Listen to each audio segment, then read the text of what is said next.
Hello అండి. India వచ్చిన తర్వాత అయితే ఇంకా అమెరికాలోనేమో అన్ని ఫ్రూట్స్ కొనుక్కోవాలి. ఇండియాలో అయితే మా ఇంట్లోనే స్వచ్ఛమైన ఫ్రూట్స్ అయితే తింటున్నాము.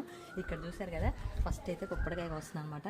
ఇంక ఇట్లా మన చేతులతో మనం కోసుకొని తింటే అసలు హ్యాపీనెస్ మామూలుగా ఉండదు కదా.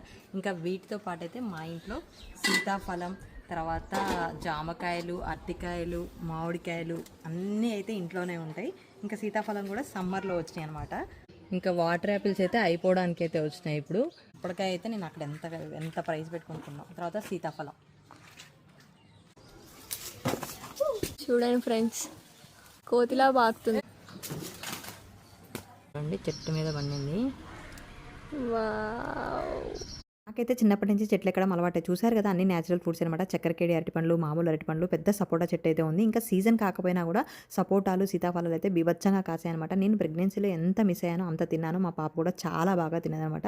ఇంకా పెద్ద బాబాయ్ ఉంటే పెద్ద మామిడికాయ చెట్టు, మా ఇంట్లో కూడా మామిడికాయ చెట్టు అయితే ఉంటుంది. మా ముగ్గురిలో కూడా ఫుల్ ప్లేస్ ఉంటుంది అనమాట. ఆ ప్లేస్ నిండా కూడా ఫుల్ చెట్లు అయితే ఉంటాయి. ఇంకా చిన్న బాబాయ్ ఉంటే ఇలా కొబ్బరి బొండాలు అయితే ఉన్నాయన్నమాట. ఇంకా మా కోసం ఉంచారు. నేను కొబ్బరి బొండాలు కూడా చాలా మిస్ అయ్యాను. ఇక్కడ అన్నయ్య, బాబాయ్ అయితే కోస్తా ఉన్నారన్నమాట. ఇంకా పూలకైతే చెప్పాల్సిన అవసరం లేదు. ఈసారి సమ్మర్లో అయితే ఫుల్గా పూలు పూసాయి. ఏమంటారు, మల్లెపూలు, తర్వాత విరజాజి పూలు అయితే నేను అమెరికాలో ఎంత మిస్ అయ్యానో పెట్టుకోవడం, అక్కడ అంత తృప్తిగా అయితే పెట్టుకున్నాను అనమాట. ఇంకా రోజు ఏం పెట్టుకుంటాంలే అని చెప్పేసి ఇంకా అలా తాతయ్య ఫోటోకి దండ కుచ్చేద్దామని చెప్పేసి ఇంకా కోసి దండ అయితే కుచ్చుతా ఉన్నాను. మాల కట్టడం అయితే చాలా ఈజీ. ఏ పనైనా వచ్చిందనుకోండి మంచిగా చక్కగా చేసుకోవచ్చు అనమాట.